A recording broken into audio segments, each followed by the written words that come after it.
Bienvenidos a la clase de arte de Toledo, vídeo número 6, de los centros de mayores del Ayuntamiento de Toledo, segundo cuatrimestre del curso 2020. Comenzamos esta semana con la clase, la obra pictórica de Luis Tristán, La ronda de pan y huevo. Está catalogada entre los años 1620 y 1624. Os podéis encontrar distinta documentación que os va a hablar que esta es una de las últimas obras de Luis Tristán hacia 1620, ya os digo 24, fecha de su muerte.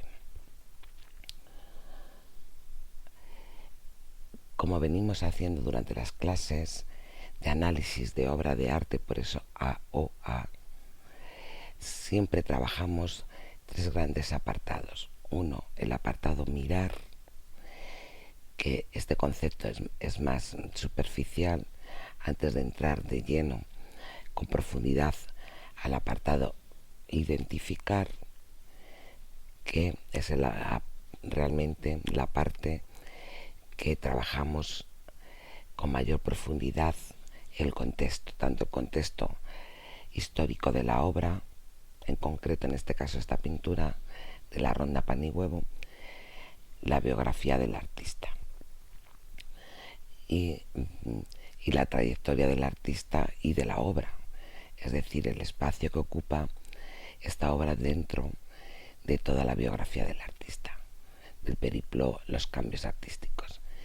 En este caso estamos hablando de las últimas obras del propio Luis Tristán. También hablamos del tema, qué tipo de pintura en concreto de este óleo, si es figurativo o no figurativo, y dentro de la figuración hablaríamos en este caso un tema, podemos decir, religioso, por el vínculo que tiene con la religión. Con respecto al apartado del lenguaje plástico, también contextualizamos el estilo de la pintura dentro de ese contexto histórico que estamos hablando, que va a marcar de alguna manera la técnica plástica o pictórica del artista. Finalmente, analizamos ya, una vez que hemos identificado con detenimiento todos estos temas, pasamos a interpretar la obra. Ya tenemos criterio suficiente para poder interpretar la obra. Es una valoración, un comentario, una vez que ya conocemos tanto al artista como la obra dentro de la trayectoria artística. Pues vamos a comenzar con la clase de análisis de esta obra pictórica. Bien, esta es la pintura. Es una escena figurativa, como estamos viendo, que nos narra distintos episodios. Vemos, por un lado, una serie de personajes que se distinguen sobre todo por el contraste, ¿no? Por la vestimenta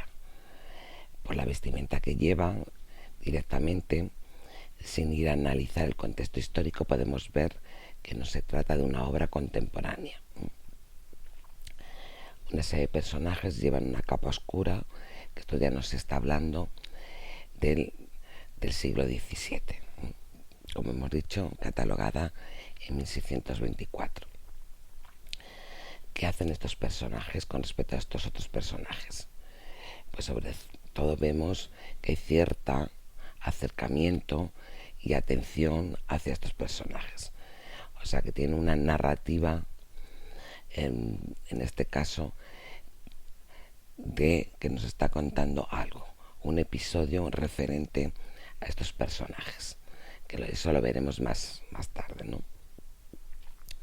Vemos este personaje igual, aquí una persona mayor, el gesto, lo que lleva en la mano, que llevan estos atrás, y otros personajes detrás. Aquí vemos una silla de mano que la portan dos personas que llevan una señora, ¿no? Y detrás estos personajes. Es decir, en esta obra intuimos de entrada que se trata de una obra descriptiva de algún hecho que ocurrió en su época y que el artista está narrando. un hecho que está dividido a su vez en tres partes. Primera parte a la izquierda, segunda parte y en el fondo otra parte. Todo esto nos está hablando también de que aquí lo que está siempre constante, presente, son estos personajes que van vestidos, como os digo, con capa oscura, que nos quiere narrar el artista. Pues esto es lo que tenemos que ver para contextualizar, y la mejor manera es ir ya a la parte de interpretar. Para interpretar la obra, para identificar todo este apartado, vamos a hacer dos subpartes, que es primero el mecenas. Veremos quién encarga la obra al artista.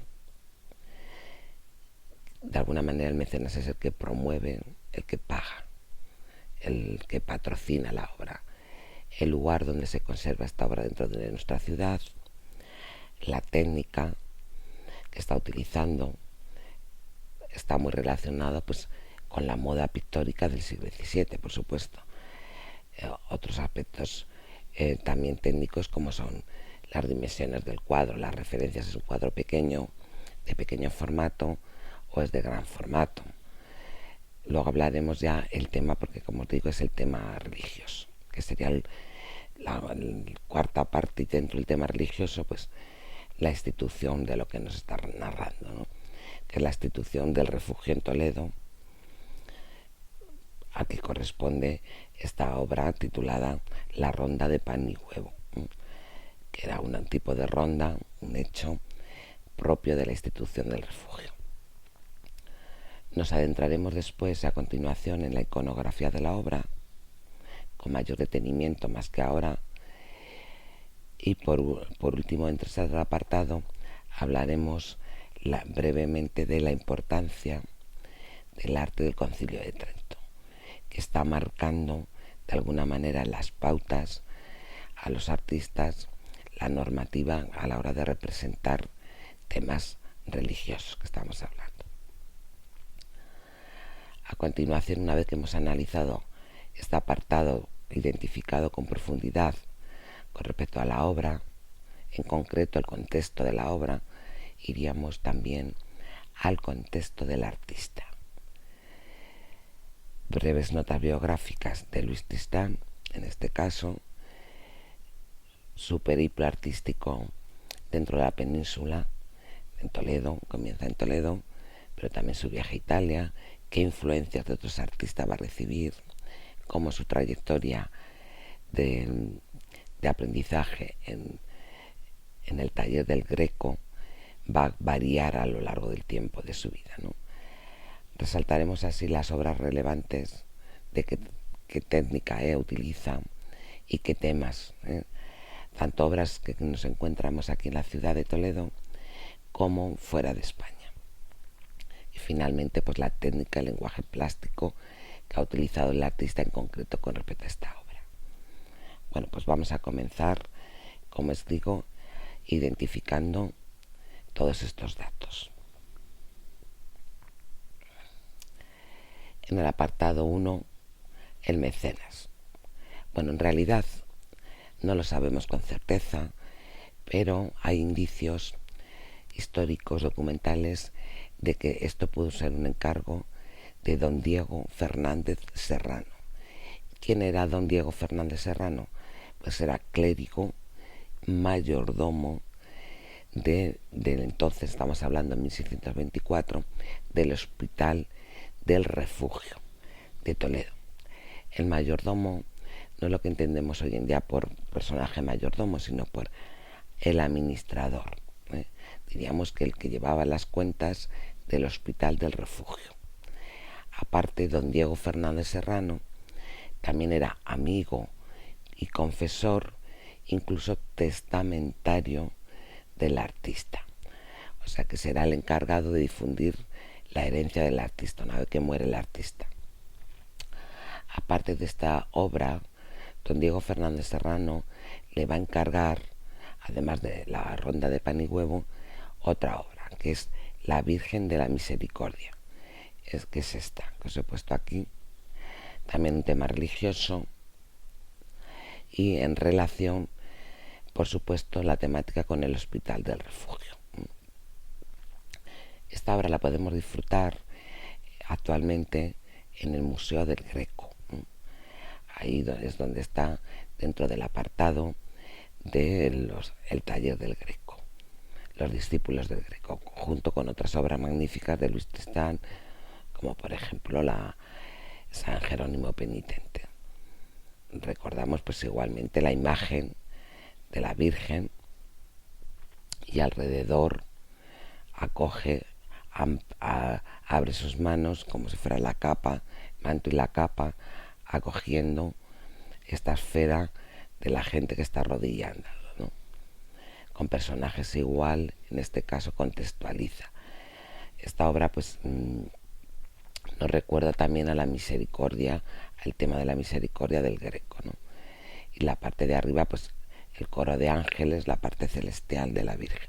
Divide las dos partes, celestial y terrenal, que separan los dos contextos, podemos decirlo así, la propia imagen de la Virgen, que además es el eje central del cuadro y abarca prácticamente, las manos, le sirve para dividir las dos escenas, la de la tierra y la del cielo.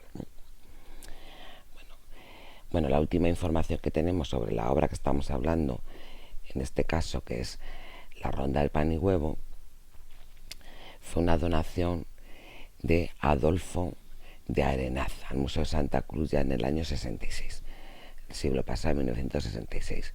O sea, el periplo de la obra del Pan y Huevo pues no se conoce. Al final terminó en la colección de Adolfo de Arenaza, que lo donará al Museo de Santa Cruz para que se conserve ahí. Vamos a seguir analizando respecto al del mecenas. Poco más sabemos de Diego Fernández Serrano. Ya os digo que era el mayordomo de esta institución del refugio y amigo, confesor y testamentario.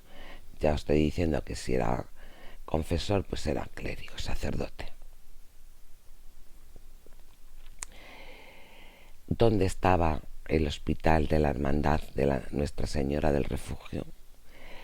En la ciudad. Se ubicaba en la antigua calle del Refugio, pues de ahí su nombre, dedicado a la Virgen, Nuestra Señora. Por eso también el tema de la misericordia. Otro cuadro encargado por el mismo mecenas. Hoy conocemos esta calle, está cerca de la calle de Alfileritos, a partir del siglo XX, por la Virgen de Alfileritos. En concreto, abarcaba frente a la rinconada o callejón sin salida de la cuesta de Agustín Moreto. Aquí os he puesto una imagen, la cuesta de Agustín Moreto, donde se ubicaba, dentro de la calle Alfileritos.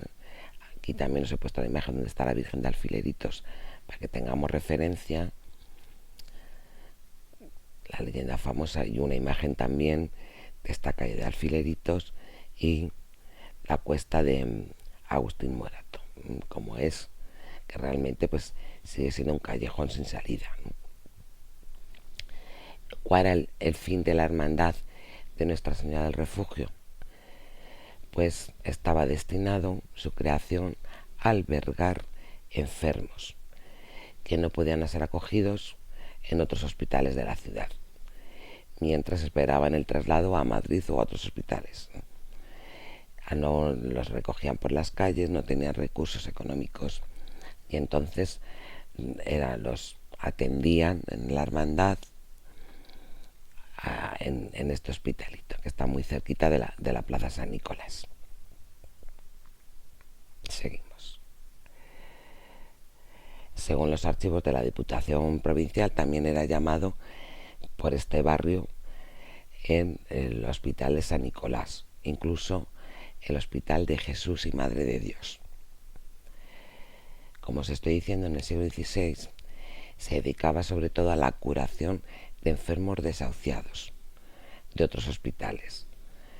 También acogía a mujeres grávidas, de mala vida, que precisaban ocultar su estado y siendo con este destino el antecedente de lo que conocemos hoy por la maternidad provincial. Es decir, las mujeres que se habían quedado embarazadas de hijos naturales, que no tenían, en este caso, padre reconocido, también las acogían en el último estado, los últimos meses de gestación, no tenían recursos. ¿Qué hospitales había en Toledo? Fijaros, muchísimos. Esto es una redacción que lo he tomado de don Alfonso López Fando Rodríguez en el texto Discurso de Ingreso de la Real Academia de Toledo. Estaba el Hospital de la Misericordia, que hoy todavía perdura, que corresponde a la Diputación, al ladito de la Academia Militar. El Hospital de la Visitación, lo que todo el mundo conocía como el Hospital del Nuncio, Hospital de Santa Cruz, que también se conocía como el Hospital del Cardenal, dedicado a Mendoza, que es lo que conocemos hoy, pues el Museo Santa Cruz. El Hospital de Santiago de los Caballeros. Este hospital estaba justo enfrente en la plaza que hoy se llama de Santiago de los Caballeros, fundamentalmente para los caballeros de Santiago, ¿no? El Hospital de la Caridad, bueno, Hospitalito del Rey, Hospital del Rey, y bueno, San Ildefonso, el Hospital del Refugio, del Bálsamo, de San Juan Bautista, que conocemos por Tavera, de San Juan de Dios, de San Miguel, casi prácticamente toda la ciudad tenía distintos hospitales. De San Pedro, este estaría enfrente de la catedral, en la calle San Pedro, de la Concepción, de Santa Ana, pues por los nombres, los barrios, donde estaba la Escuela de Artes, está el convento de San Nicolás, pues también de San Lázaro, y por último el de San Antón. O sea, todos estos hospitales en esta época, principio del siglo XVII, seguía funcionando. Pero ya os digo, el nuestro, en que estamos hablando, Nuestra Señora del Refugio, también se le llamaba San Nicolás y de Jesús y Madre de Dios. Y estaba ubicado, como os digo, aquí. Abarcaba pues prácticamente toda una manzana. Estamos hablando desde el siglo XVI hasta a la actualidad, pues ha cambiado mucho toda esta calle. Bueno, el lugar donde se encuentra hoy la obra de arte. Pues aquí os lo pongo. Como estamos viendo esta imagen, se trata del Museo de Santa Cruz, la calle Cervantes, el Arco de la Sangre y Zocodover. La localización actual de la obra Ronda de Pan y Huevo. Vamos a ver más imágenes. Imagen de la fachada, que os decía también del hospital, pues se le llama del Cardenal. La parte interior, la crujía, la cruz, y en el brazo derecho donde se encuentra. Ya sabéis que a raíz de la exposición del Greco, del año Greco, en el 2014 se hizo una reforma y una distribución distinta y cambió el espacio expositivo del Museo Santa Cruz. Ya en la propia cruz está dedicada pues a distintas salas, los austros mayores y los menores. Nos encontramos aquí contextualizado con obras no solamente de Luis Tristán, sino también de otros artistas contemporáneos, Carducho, Lucas Giordano y tal. Esta es la sala donde se encuentra, concretamente por ahí. Para que si vais al Museo Santa Cruz, que os invito a que vayáis, podéis ir a ver el cuadro. Otra imagen, ya os digo, donde se encuentra más cercana, de la sala del Museo Santa Cruz, donde está el cuadro, junto a sus contemporáneos. Aquí os he visto la imagen con el marco y todo del lugar donde se encuentra el cuadro. El marco también que tiene, ya iríamos a analizar las dimensiones del cuadro antes de que vayamos a hablar del artista. Sí que os quiero apreciar aquí, que se aprecia mejor, que tiene un pequeño añadido de este cuadro. Esta Esta parte está ampliada de unos 20 centímetros. Incluso se cree, porque hay una copia posterior de 1660, que no sabemos de quién es el autor anónimo, que tiene otra escena, ampliada la escena de este cuadro, que es la parte de la escena la parte celestial, por decirlo así. Aquí, pero no hay constancia de que realmente el artista pintara esa parte. Puede ser que posteriormente se hizo un añadido para la propia institución del refugio.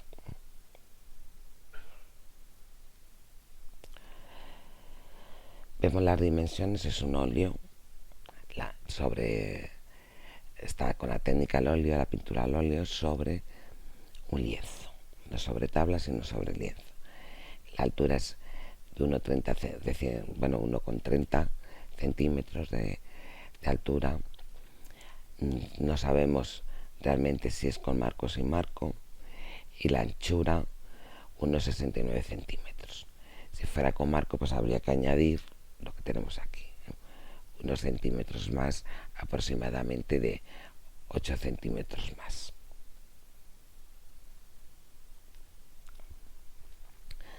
Bueno, ya entendéis que, ya sabéis que la pintura al óleo, pues bueno, viene del oleum, de latín, y es una técnica que mezclan los pigmentos con un aglutinante a base fundamentalmente de aceite de linaza, pero que se utilizaba otros aceites y grasas, ¿no?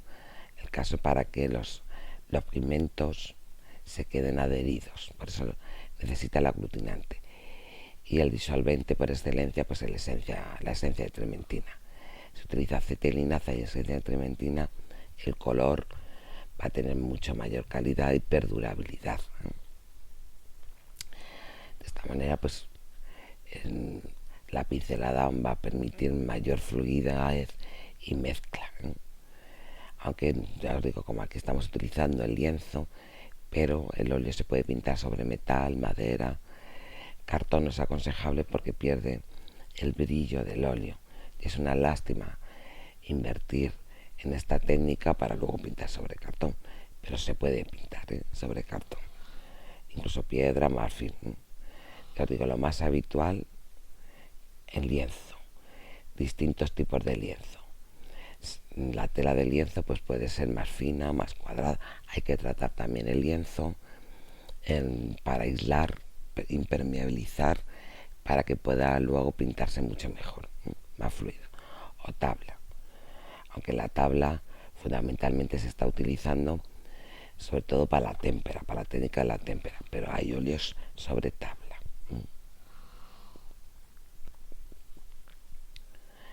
En fin, el tema. Estamos hablando que la institución de la ronda de pan y huevo fue creada en Madrid en el año de 1615. En la reunión del domingo del 17 de marzo entre el noviciado de la Compañía de Jesús, el padre jesuita Bernardino de Antequera y un grupo de caballeros, que ese día, el 17 de marzo, levantaron de 1615 acta de esa asociación, de esa institución, de ronda de pan y huevo, indicando de que cuyo fin va a ser el remedio para el socorro de pobres, vergonzantes, enfermos y desamparados con extrema necesidad. La mendicidad que había por Madrid y por todas las ciudades era amplia. Entonces tomaron conciencia de esa necesidad y el padre jesuita Bernardino de Antequera y otros amigos también de la propia compañía, pero caballeros de alta sociedad, decidieron socorrer a esta gente. Por eso socorro de pobres.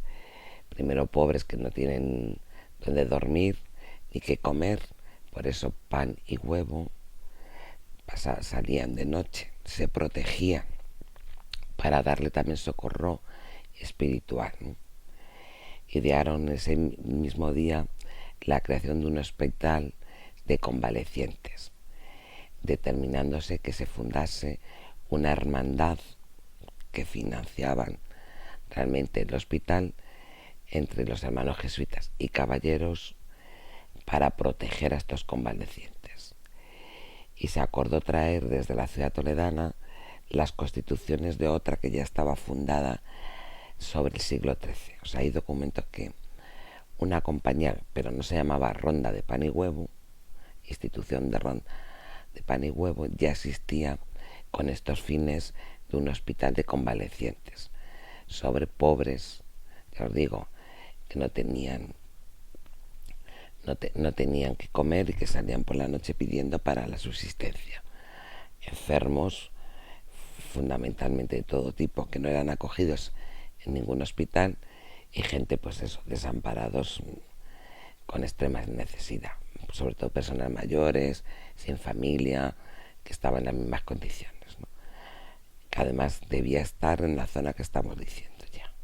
El antecedente sería la de Toledo, aunque la institución, repito, de Ronda de Pan y Huevo se crea en Madrid el 17 de marzo de 1615.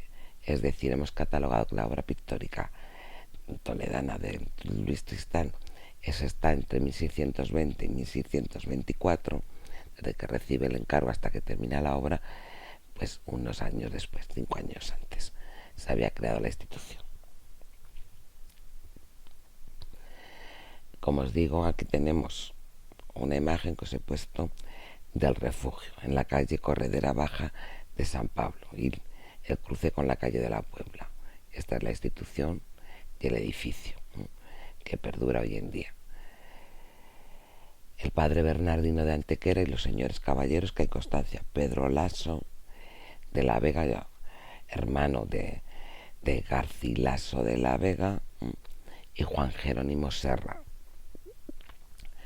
Pedro Laso, él tenía la casa, la familia que la va a heredar en lo que es actualmente la plaza de Padilla, haciendo esquina, donde está la universidad y la asociación también de mujeres del barrio. Pedro Laso. O sea, estamos diciendo gente noble, con recursos económicos, que para socorrer a los menesterosos de las ciudades, ¿no? O sea, tenemos este documento, pues, señores, caballeros, que van a patrocinar la idea del padre Bernardino de Antequera, que estaba viendo que por otro lado es la orden jesuítica, la orden relevante a raíz del Concilio de Trento. Que van a hacer? Dedicar a socorrer con pan y un par de huevos, no solo un huevo, eran huevos duros, yendo por las calles. Llevaban sus hospederías a las personas en trance de indigencia, asistían agonizantes, les daban los santos óleos para que fuera la muerte, ¿no? Y les enterraban, ¿no? Procuraban vestidos a aquellos que le faltaban, que los tenían rotos o en mal estado. Conducían enfermos a otros hospitales de la ciudad e incluso a los que estaban desahuciados mentalmente les llevaban, pues, al manicomio, a lo que conocemos por el Nuncio Viejo, ¿no? Estas eran las funciones fundamentales, los fines por los que se funda la orden, ¿no?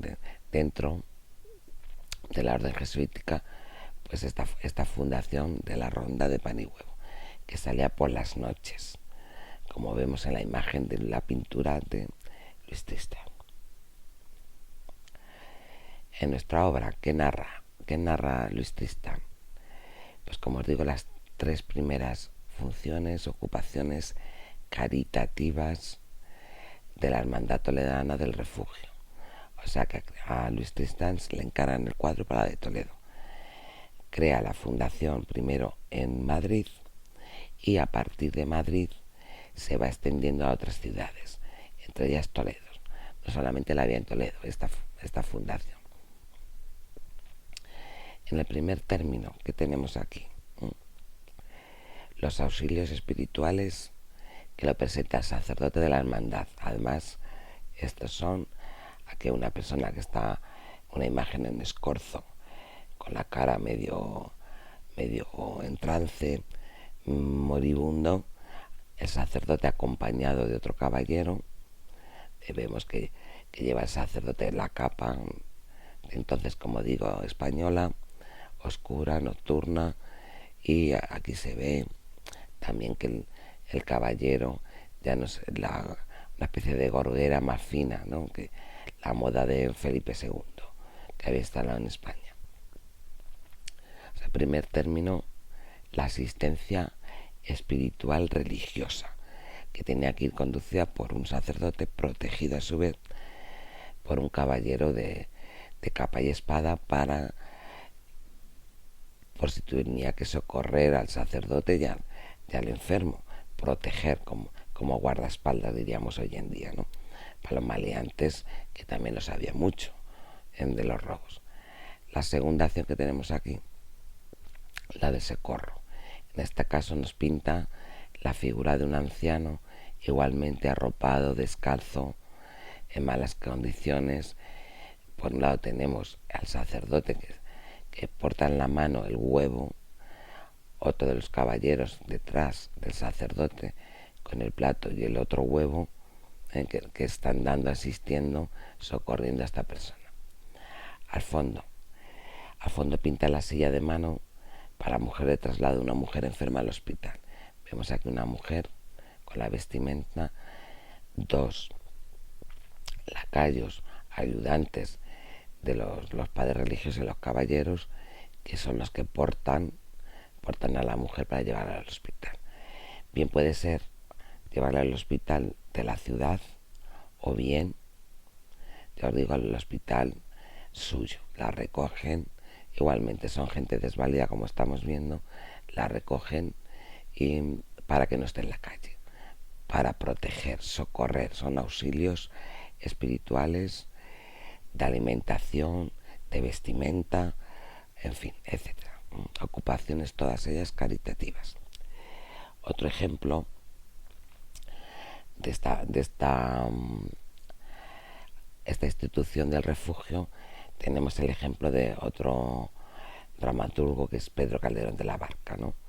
Que durante su época va a ser capellán de la iglesia, de la capilla de los Reyes Nuevos de la Catedral Toledana, a partir de 1653, también va a desempeñar esta función caritativa. O sea, podemos decir que aquí Luis Tristán se ajusta a la iconografía que desean en este caso la propia Hermandad del Refugio. Narra 3 episodios, es entonces la publicidad de la institución.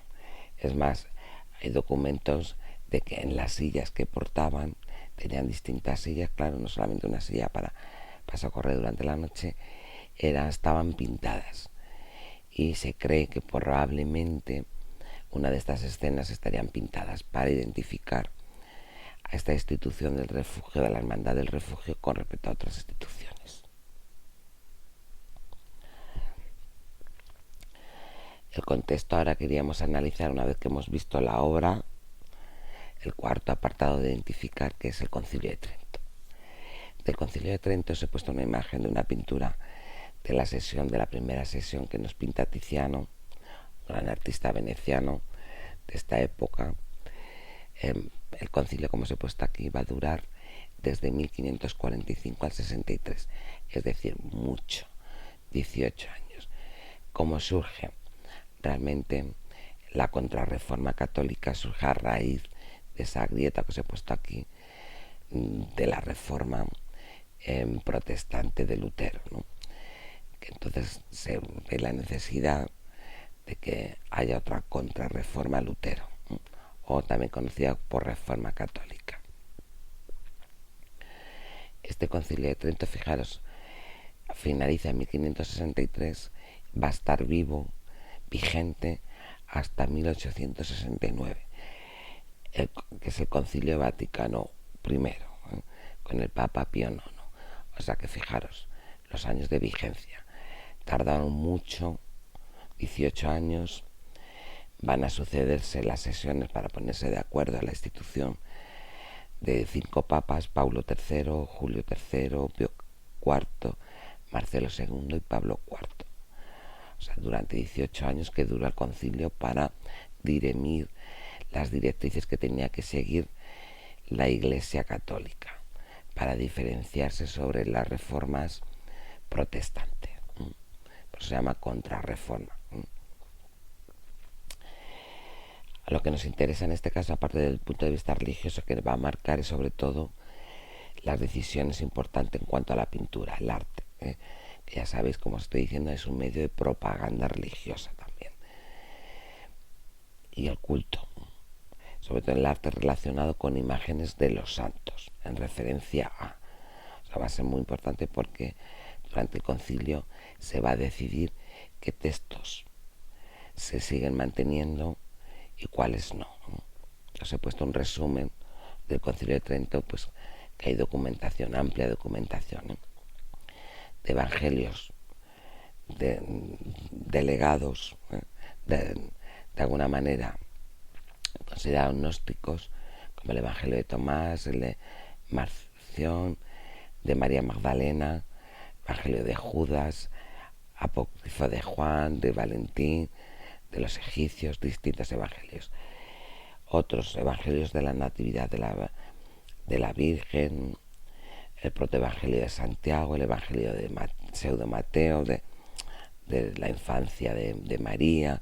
Todos esos evangelios a partir de ahora ya no se van a permitir basarse las historias narradas en estos textos como tema religioso. Se va a prohibir recordar pues por lo que ocurre al Greco. Se va a ver afectados a partir de estos años de 1563. Ya mientras se está gestando, ya se está de alguna manera impidiendo que va a haber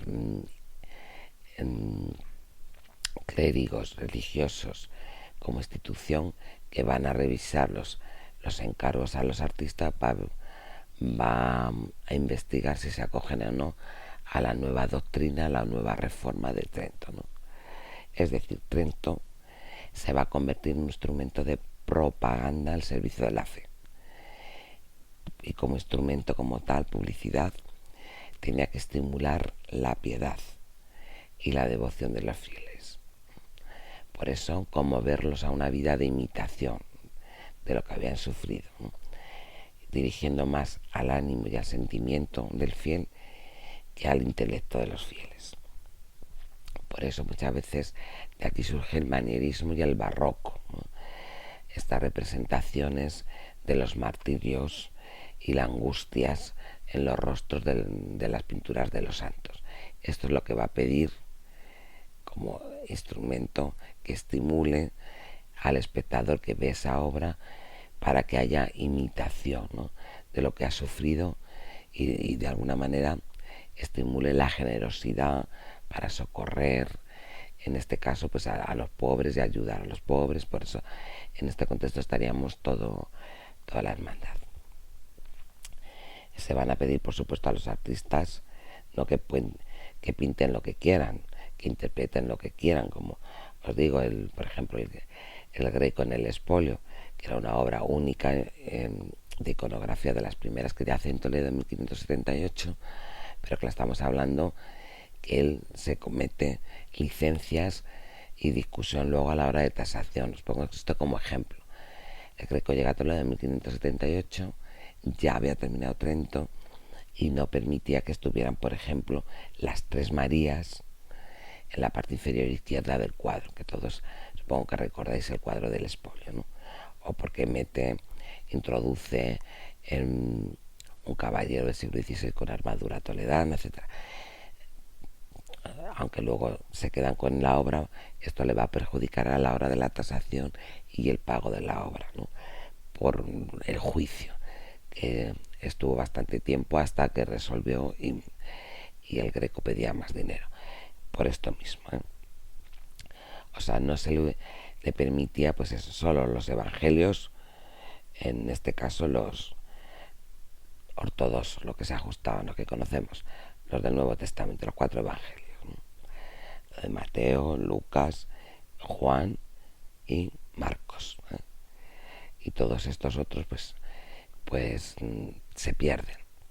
Aquí os he puesto un ejemplo, no todos, todos los libros, incluso de San Buenaventura, que era también otro ejemplo, otro libro texto que escribió sobre la interpretación de la Pasión de Cristo, que es donde se va a fijar el Greco para explicar que la intelectualidad de la obra, que era para gente inteligente que comprendiera, en este caso, el momento histórico, que era lo que vendía el Greco, por otro lado, para cobrar su cuadro como lo había tasado, los ducados que había tasado, diciendo, no, yo es que me estoy inspirando en lo que narra, en este caso, pues un sacerdote. Con lo cual dijeron que no, o sea, para no pagar, porque tenía que acogerse a los textos bíblicos reconocidos en el Concilio de Trento, no a otros. Esto es como ejemplo.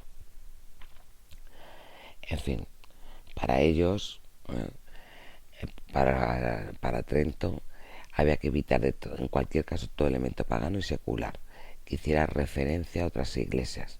Antes eran más laxos en estas costumbres. A partir de ahora se van a volver más estrictos. Y yo digo, marcan consejeros, tutores. O sea, recordad que estaba la Inquisición y van a ser los dominicos los encargados. Pues va a haber también un hermano inquisidor encargado para revisar estas obras artísticas. Para evitar en cualquier caso todo elemento pagano, había censura y secular. No permitirían pues herejías religiosas, en principio desnudos tampoco. Lo imprescindible que marcaran, pues por ejemplo, los anacoretas en las cuevas, los mendicantes. Me está acordando también de otra obra de, como veremos, de Tristán San Jerónimo, ¿no? El cuerpo medio desnudo, que viniera a cuento en la escena para ver, pues eso, en este caso, el sufrimiento, la fragilidad del cuerpo, o sea, que demostrara en las obras pictóricas religiosas este contexto. Y menos, pues bueno, figuras seductoras, o sea, que no quedara imprecisiones. Tenía que ser justo lo que de alguna manera intentara idear el propio mecenas. Ya sabéis que en esta época los mecenas que van a ser, pues va a ser la alta aristocracia. Entre ellos está la jerarquía eclesiástica, pues estamos diciendo cardenales, papa, cardenales, obispos, ¿no? Y también por otro lado pues, estaría la aristocracia civil, ¿no? Los nobles, lo que le van a encargar. Temas por religiosos y retratos es lo que más se va a abundar. Ejemplos como este, de los trileros, pues no se va a permitir. Claro, este tipo de obras que también se va a pintar van a ser para temas personales en casas, en comerciales, dedicadas pues eso, a los grandes palacios de estos pujantes comerciales, ¿no? Ya os digo, los teólogos van a supervisar las obras artísticas y la Iglesia va a asignarlo específicamente para que no pinten lo que ellos no quieren. Dictan las normas y lo que quieren narrar. Por eso la obra a Luis Tristán ya le marcaba la ronda de pan y del huevo tenía que reflejar los tres momentos, como os digo, del ejercicio de la actividad que se encargaba la institución, esa hermandad. Ellos le encargan esto. Entonces pues revisan y dan el visto bueno de si esa obra está bien estructurada, está replanteada con el Concilio de Trento, basándose en el tema y lo que ellos quieren resaltar.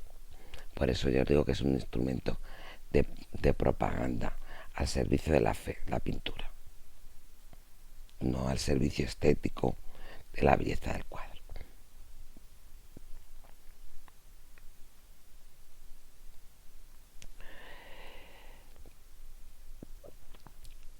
Como estoy comentando también, encuentra su plenitud artística las fuerzas afectivas, inconscientes, un emocionalismo y sentimentalismo que desea hurgar en el dolor, la aflicción, las heridas y las lágrimas.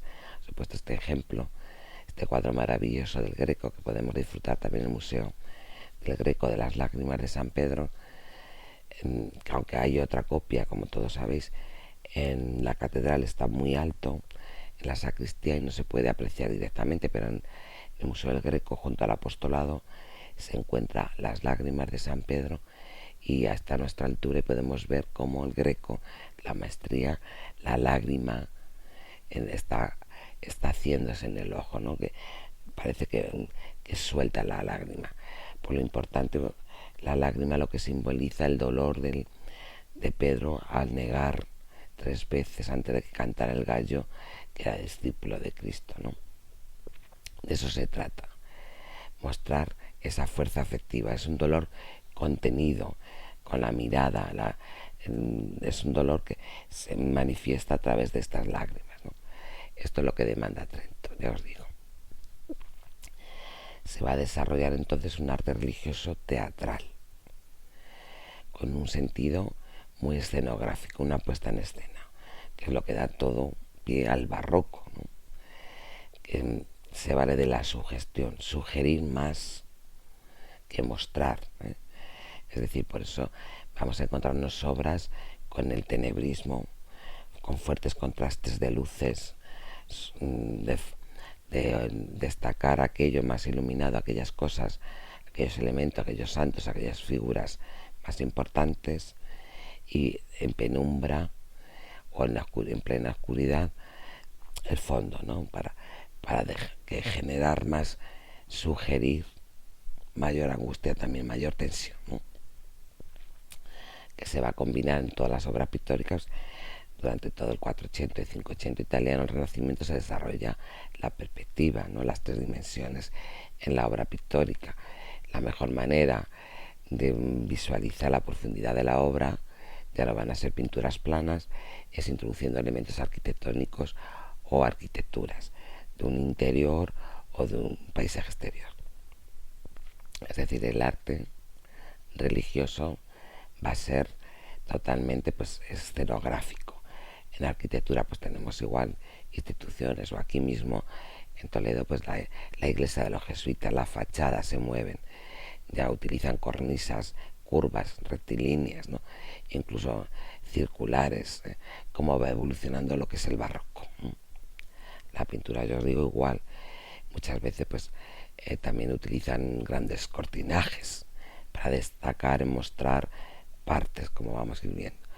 Y en la escultura, las figuras que darán pie a los pasos de Semana Santa, el tema religioso, ¿no? Las grandes obras iconográficas que tenemos nosotros, ¿no? De los grandes artistas. Bueno, en definitiva, resumiendo, se trata de persuadir, actuar en el ánimo del espectador, del fiel, del religioso que está viendo, para invitarle de alguna manera a seguir los pasos del propio santo, ¿no? Y darle a conocer toda la agonía, lo mucho que sufrió, el éxtasis, por ejemplo, Santa Teresa, recordar del vivo sin vivir en mí, del maravilloso artista que todos conocemos, de Bernini, ¿no? Que está en San Pedro, ¿no? Bueno, en fin, en esta época se va a desarrollar gracias a toda esta cultura del Concilio de Trento. Ahora ya pasaríamos a identificar la biografía del artista, Luis Tristán.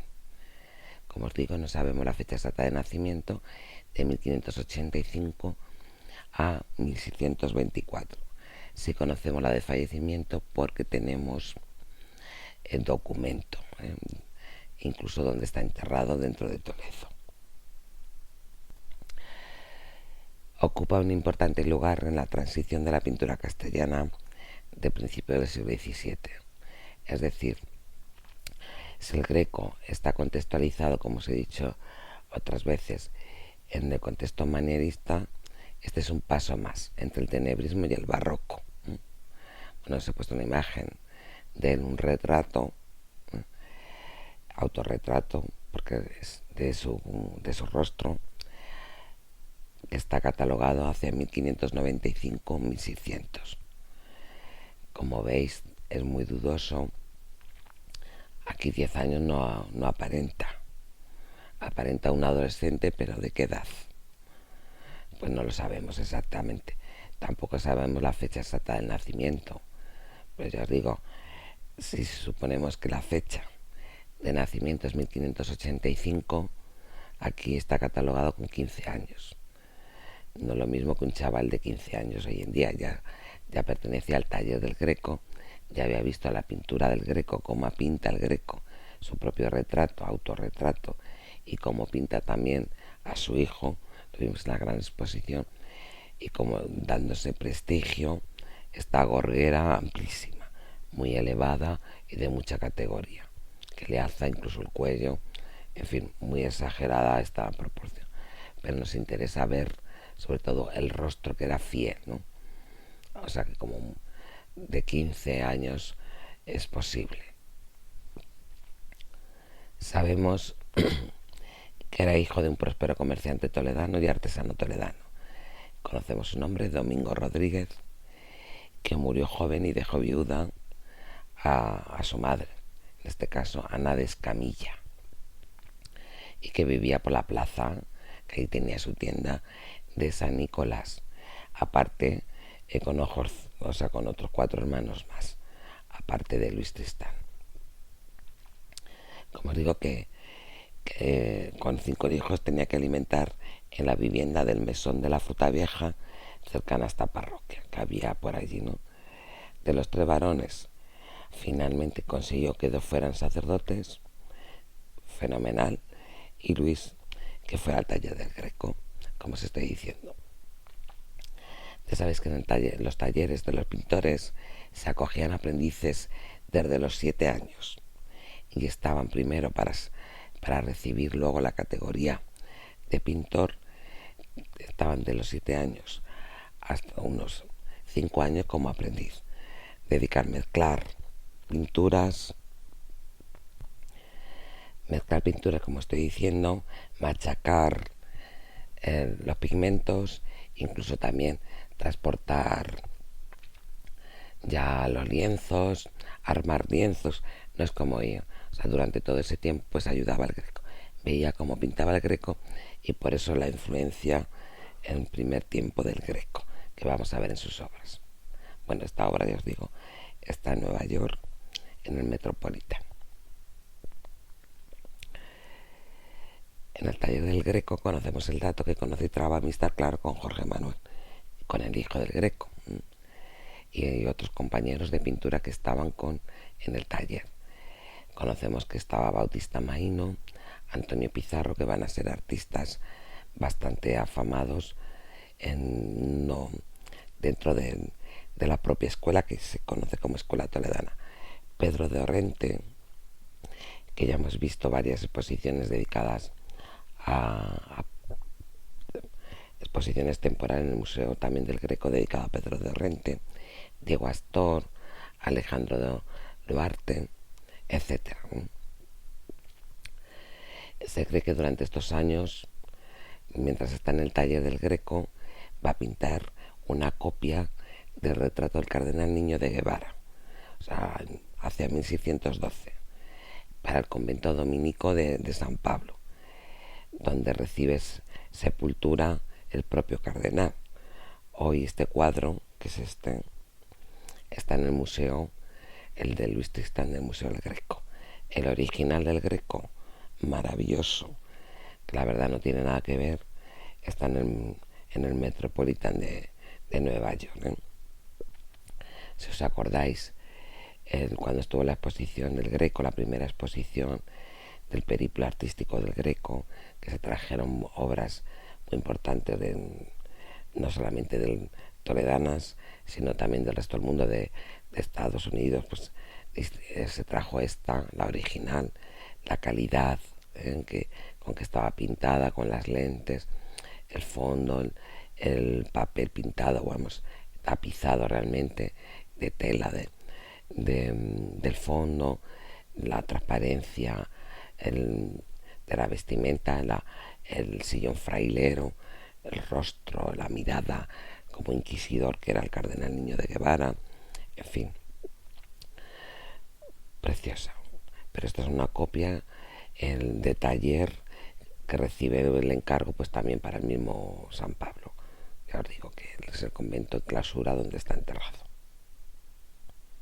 el Niño de Guevara.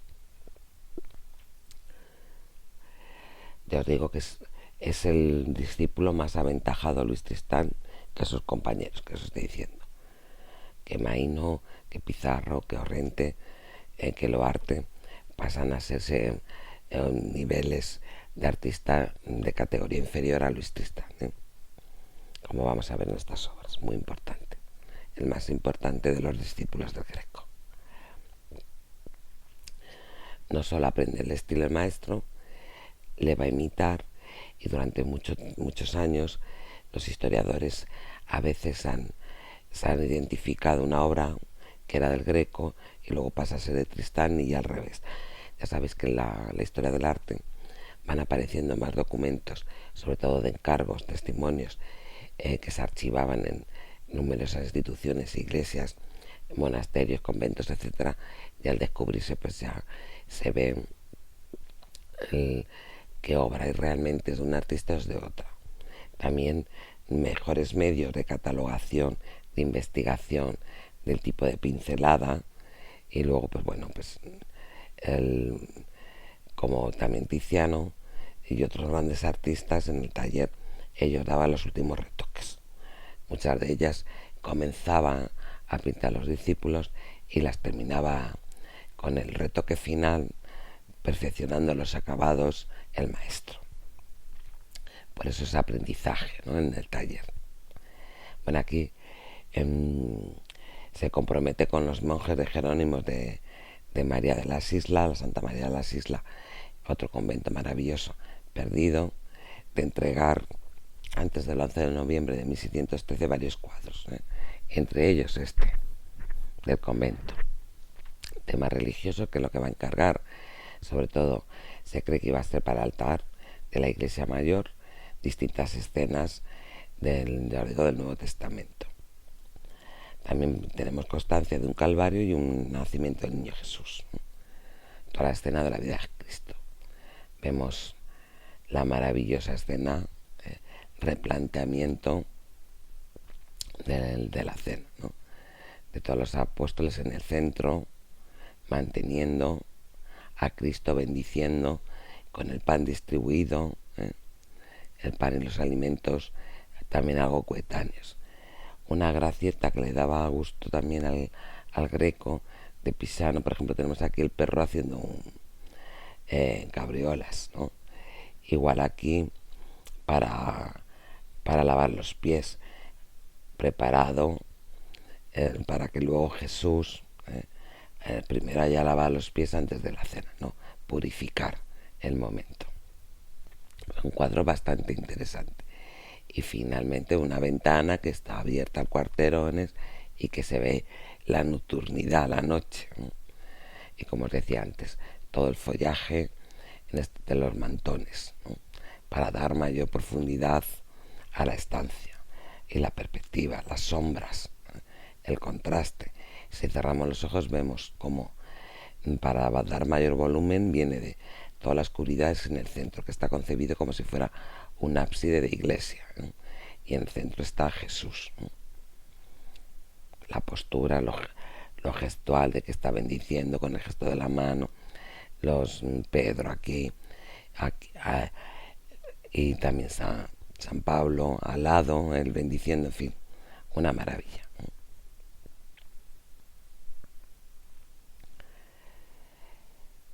Indicaros que una vez que fallece el Greco, el 7 de abril de 1614, no olvidéis que celebramos el centenario, 2014, pues se tiene que independizar. Ya tiene bastante soler, afamado por la ciudad.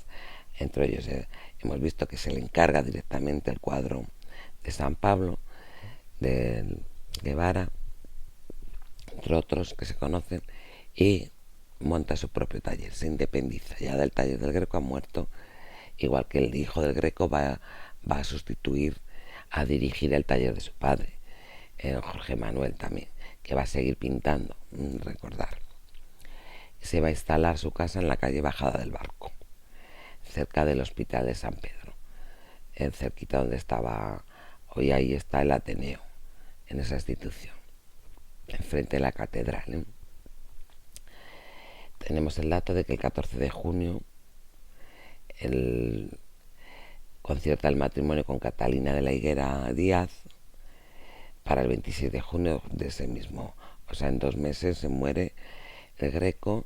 Después de las exequias, pues decide casarse y se casa en la iglesia de la Magdalena.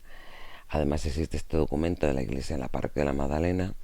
Ya sabéis que hoy en día no tiene culto y está cerrada, pero se conservan los archivos, el acta de matrimonio. ¿Quién fue el padrino? Pues es Juan de Palma, y su tía María de Escamilla es la madrina y esposa de Francisco Hernández. O sea, todo esto está escrito aquí, que os he puesto una foto, una imagen de este documento que se encuentra en los archivos, ¿no? Hermana de María de Escamilla, hermana de su madre, ¿eh? Y luego también tiene testigos, estaban Juan Bravo, Diego de Arévalo, y el padre de la novia, que era Bartolomé de la Higuera, ¿eh? Ves que es Catalina de la Higuera Díaz.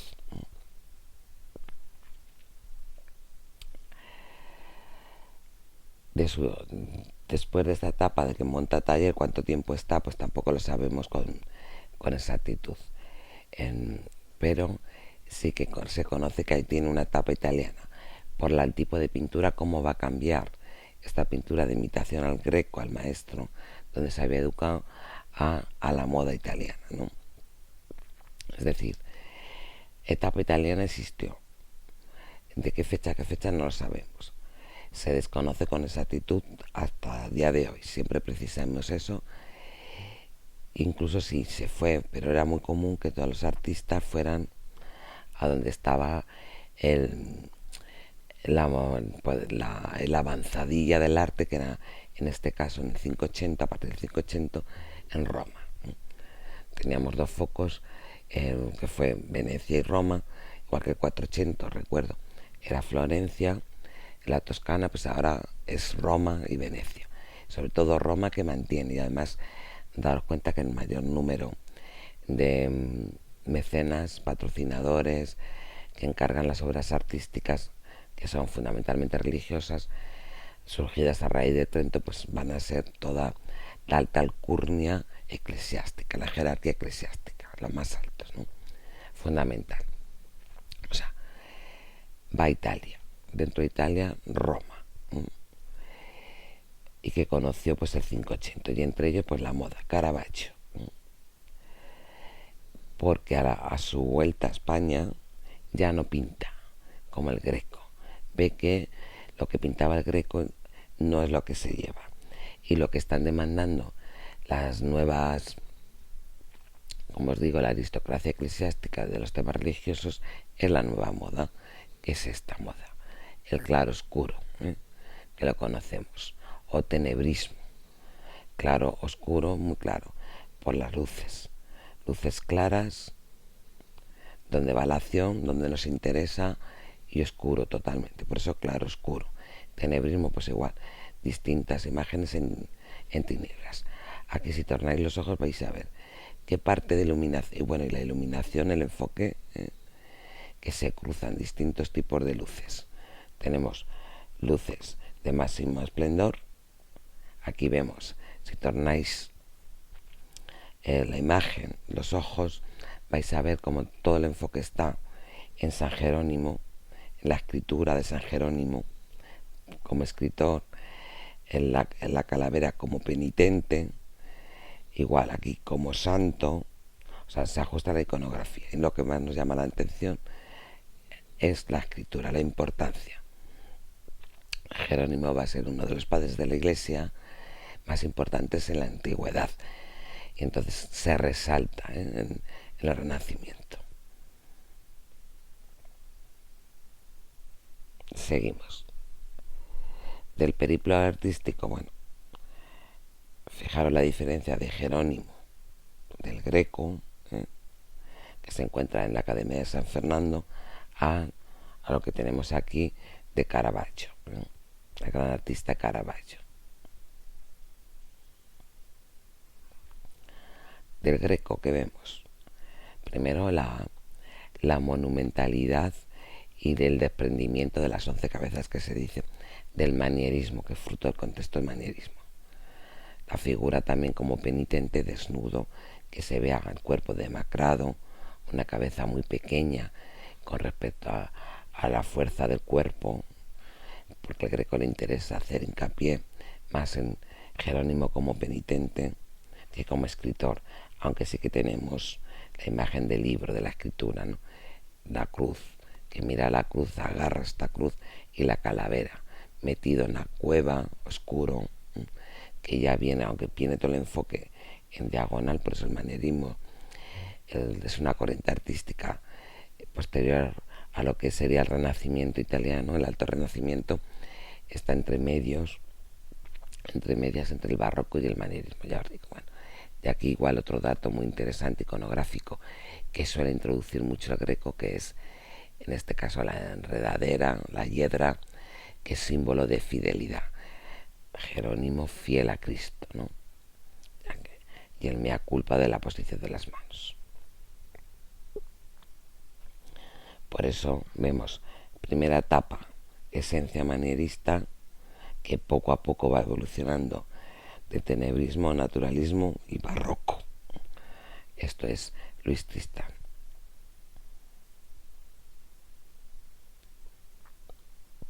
Además tenemos también constancia de que está en Sevilla.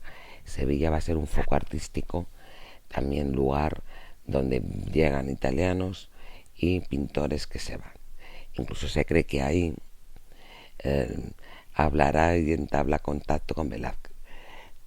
Se conoce que Velázquez conocía la obra pictórica del Greco, que no solamente era local, incluso que también pinta, ¿no?, con cierta influencia del Greco. Otra obra de las interesantes que tenemos es esta obra de Luis Tristán, que es La Trinidad, a principios del siglo XVII, que imita la obra del Greco en Santo Domingo de Silos el Antiguo, que a la vez al Greco le influencia Durero, como ya sabéis, también los grabados de Durero, y también Miguel Ángel, las trinitas de Miguel Ángel, las pietas que tiene, realmente. El Cristo monumental, cómo se cae, el escorzo del cuerpo, el alargamiento, todo esto. Sin embargo, bueno, la obra original, ya sabéis, de la Trinidad no se encuentra realmente en Santo Domingo, el Antiguo de Toledo, sino que está en Madrid, en este caso en el Museo del Prado. Se puede ver la original. La que hay en el retablo del altar mayor es una copia de 6 dedos que hace para el monasterio. La catedral de Sevilla, en este caso la obra de Tristán. En fin, resumiendo, se educa con el Greco en el taller, muere el Greco, se independiza, no debe tener demasiada demanda de obras y decide irse a Italia. Pasa por Sevilla, no sabemos si pasa primero por Sevilla, de Sevilla se va a Italia, vuelve a Sevilla y vuelve a Toledo. Sí que conocemos que retorna, que ya se queda en Toledo y se instala en Toledo. Ya viene con una educación, una formación, ya visto en lo que se está pintando y lo que se lleva en ese momento, la moda para los demandas, y es cuando va a tener ya más trabajo, más demanda de obras pictóricas, tanto religiosas como retratistas en la ciudad. Aquí tenemos la partida de defunción, que os he puesto igual que del matrimonio, que se conserva.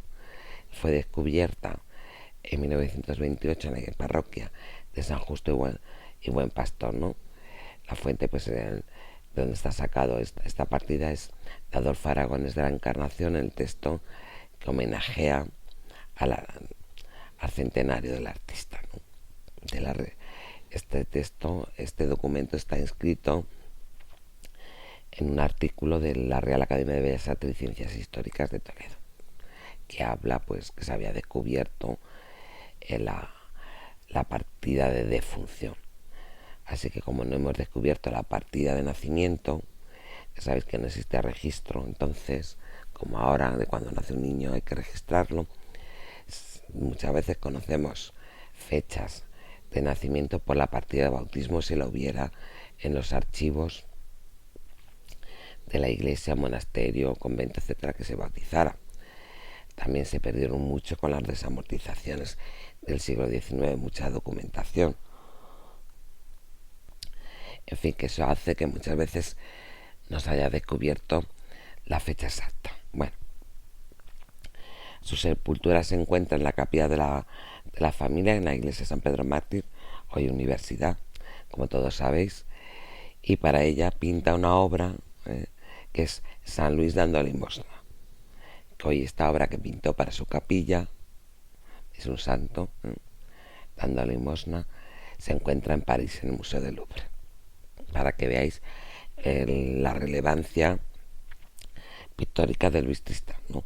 Que no solamente hay obra en Toledo, sino tenemos en Sevilla, en la catedral, tenemos también en Estados Unidos, en Nueva York, y también tenemos en otros lugares. Más obras. Por ejemplo, Camino del Calvario, que os he puesto esta, que es una tabla, un retablo de la vida de Cristo de la parroquia San Benito Abad.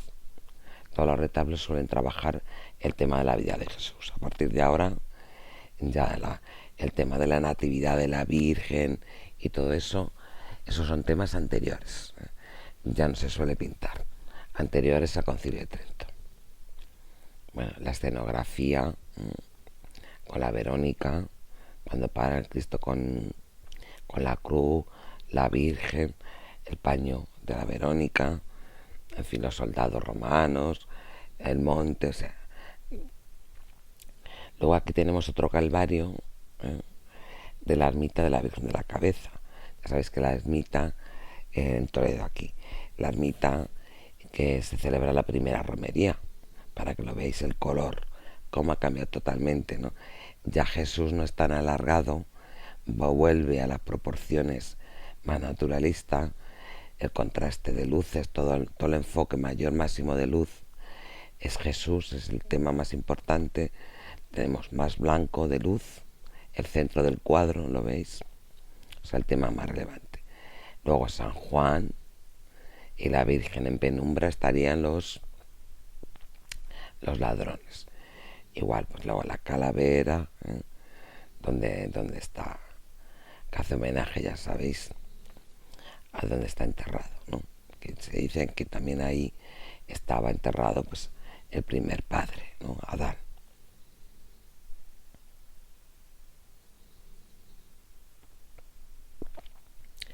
Más obras, por ejemplo, de temas religiosos, el bautismo en el convento de Santa Clara, de Cristo y la Virgen. Vemos aquí el bautismo. Aquí esta obra, aunque no está catalogada, es anterior. Se ve por el contraste y el color, ¿no? La figura, fijaros que alargamiento de las figuras. Tenemos a Jesús, aquel Bautista, en el Jordán, en escorzo y el alargamiento, ¿no? También esta idea es para darnos mayor profundidad de la obra, para meternos dentro. Por eso la pierna, la posición, el primer plano, segundo plano, tercer plano, cómo está apoyado en una piedra. Igualmente, si Jesús nos parece grande, sería más grande si le ponemos de pie. Aquí está San Juan, de pie, grandísimo, monumental. También tenemos la ascensión de Cristo. Daros cuenta que es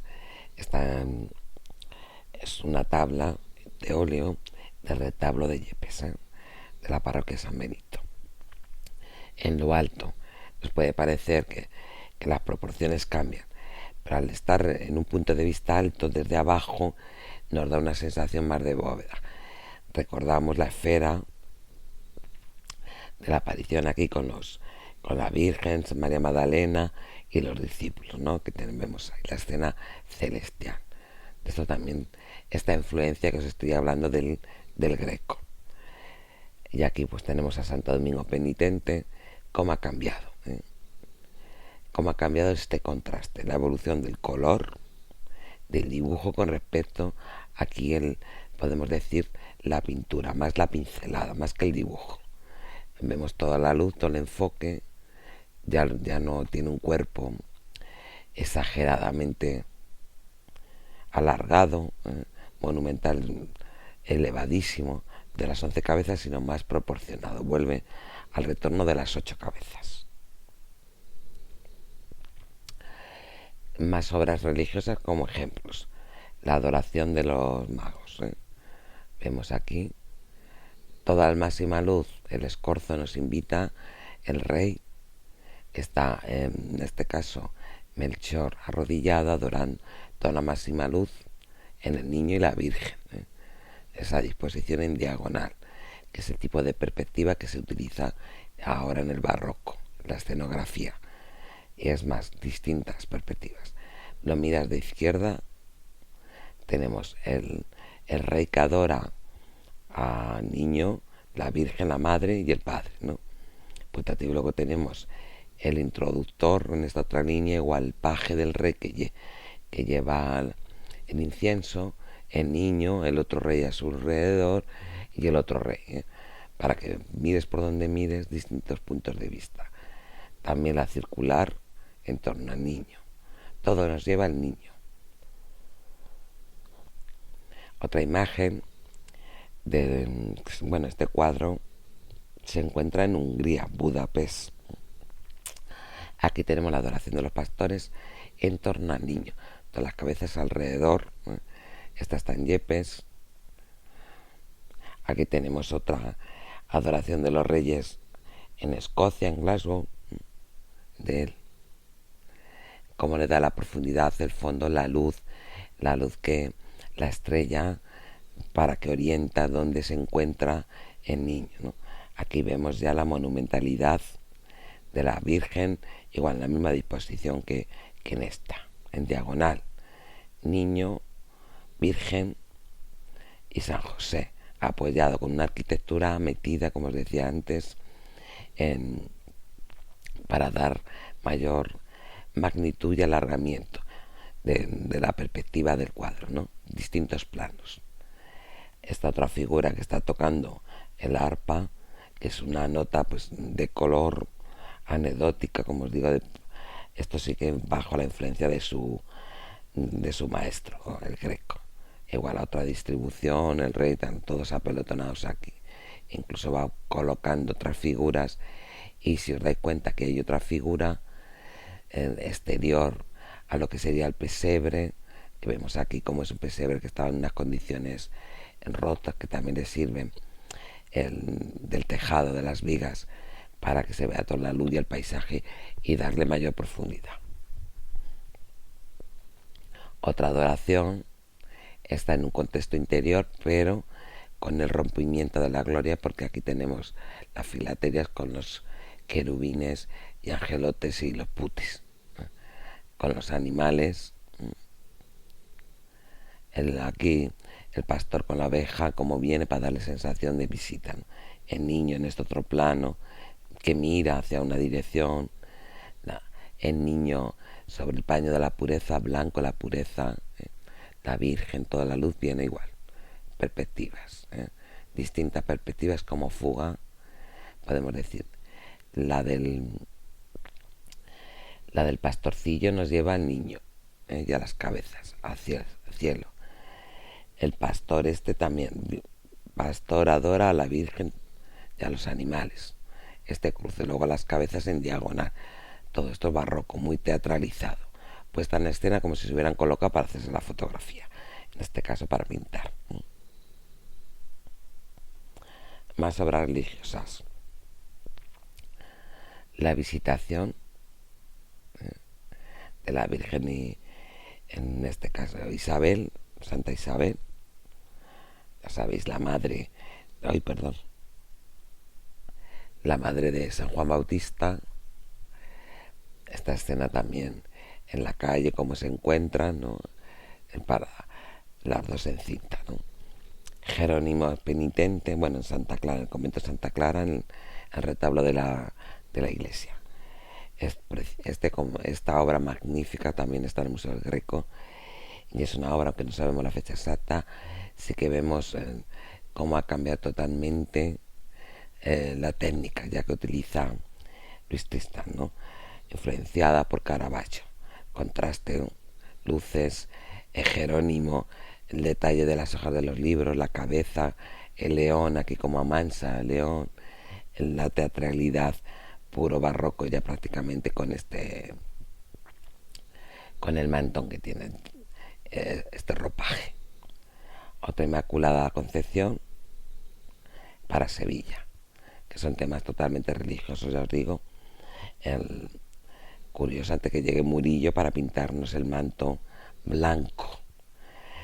Recordar que Trento también va a marcar en los colores que tiene que pintar el pintor, el color específico de cada cosa. La túnica de la Virgen, hasta entonces, hasta que llegan Zurbarán y luego Murillo, sobre todo Murillo la conocemos, va a ser siempre roja, granate. El simbología divinidad. El color azul del manto que le rodea con la túnica, pues azul. Humanidad, un azul concreto, por eso está en el cielo, es un ser divino que intercede con la humanidad, que es azul. Y alrededor todos los ángeles, para hablarnos de que está en el cielo, intercediendo. Y aquí obras que hacen referencia a la arquitectura del momento, también de lo clásico.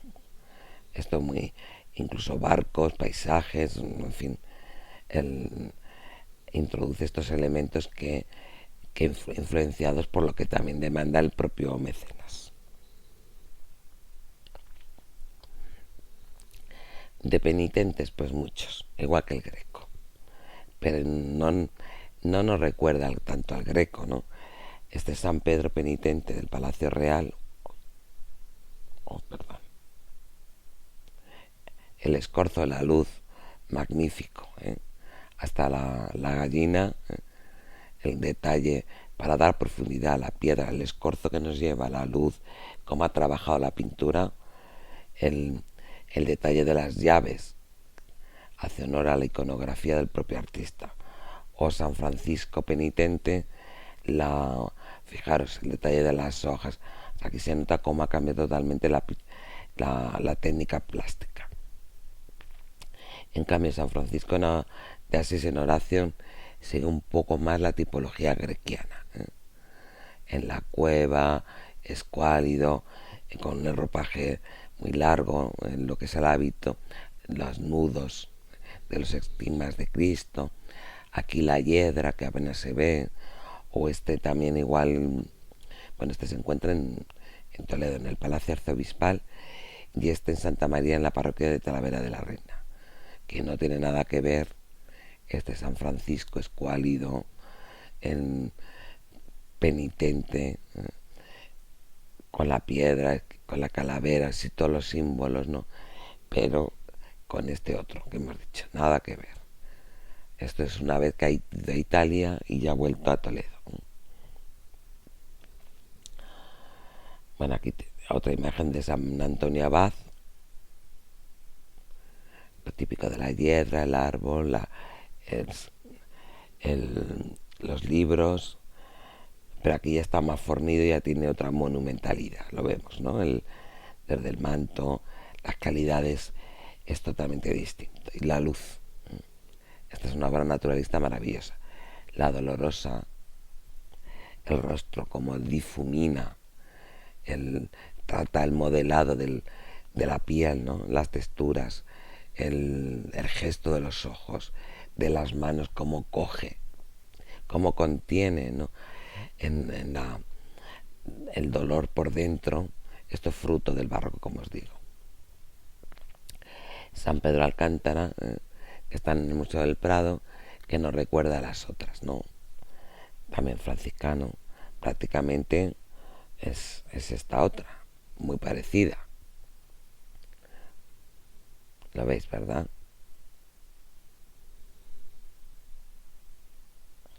Más, aparte de pinturas, como estamos diciendo, de temas religiosos, también Luis Tristán va a demandar retratos.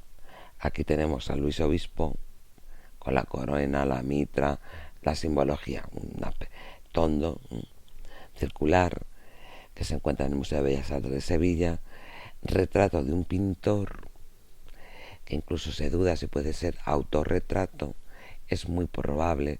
Si tenemos catalogado la obra que os puse antes, que está considerada como autorretrato, tiene un parecido extraordinario. Tiene la balona con el cuello de la camisa, propio de los intelectuales, ¿no? Aquí no se retrata como un noble, sino como un intelectual en propia faena, pintando. Por eso es retrato de anciano, que incluso se cree autorretrato. Esto ya os digo que es muy curioso, porque si nace en 1585 y muere en 1624, se eche cuentas, son pocos años. Pero no lo mismo un anciano de su época que un anciano de nuestra época, realmente. En fin, en el Prado, los historiadores, investigadores del Museo del Prado, dicen que es un posible autorretrato. Pues tendremos, mientras no se llegue a lo contrario y se averigüe nuevas investigaciones al respecto, salgan a la luz nuevos documentos, seguiremos decidiendo posible autorretrato. En fin, el lenguaje plástico.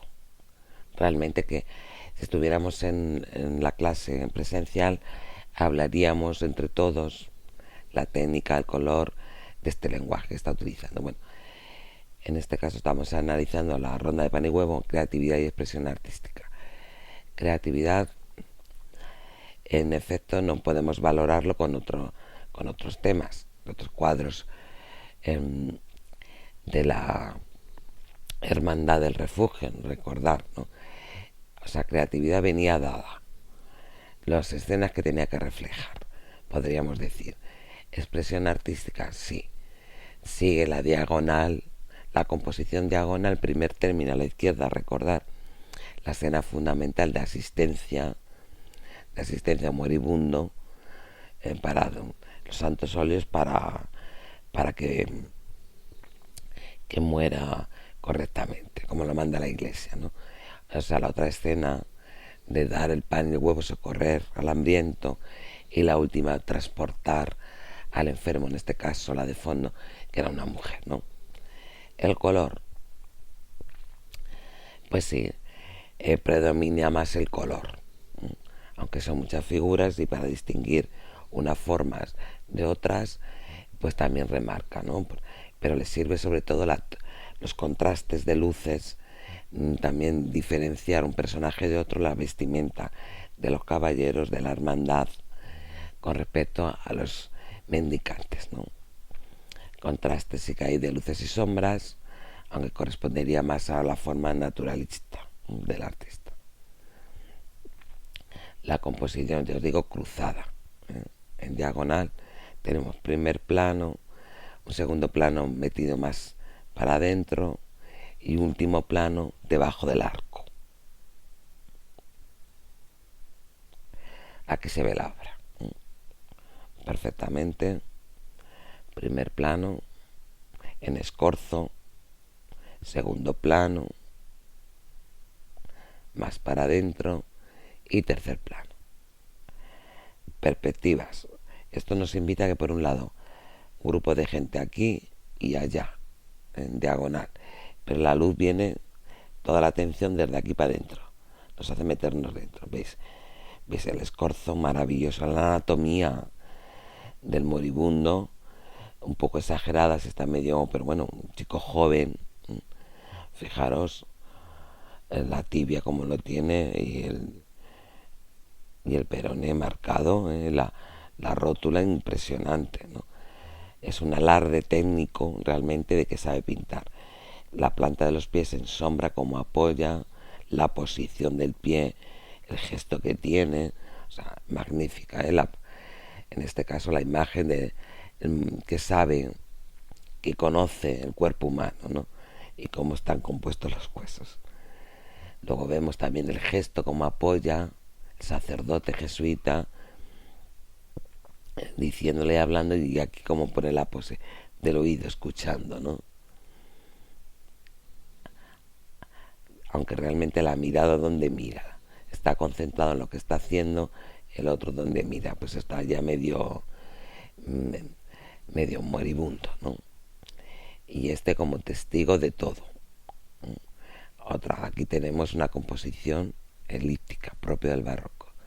La otra, pues pasa lo mismo, este hombre desnudo, los ropajes que le acaban de dar porque pasaba frío, descalzo, el lastimoso, ofreciéndole el huevo, hablándole, y el pan, aquí, en esta mano también vino, los otros detrás, significativo con el plato que está auxiliando, y aquí el caballero, este intelectual con la balona, y aquí la gorguera, un caballero con la mano en la espada, está protegiendo, ¿no?, al sacerdote, que es el que le habla, le dice, le comenta.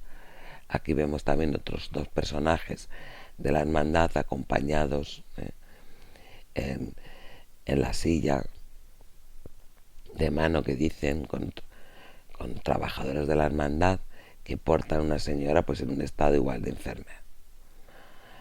Hablar de la perspectiva de la escena, tenemos por un lado que lo marca las sombras claros, otro, siguiente plano, este plano con este está separado por esta sombra, ¿lo ves? Como que hace una escena, divide esta parte que va hacia allá, de primer plano, segundo plano, que a la vez tenemos primer plano, de segundo plano. La figura importante es a quien socorre, el anciano. Segundo, el sacerdote, que le da con la mano el huevo. Tercero, los otros dos. O sea, va metiendo la perspectiva, facilita que dar mayor profundidad al cuadro.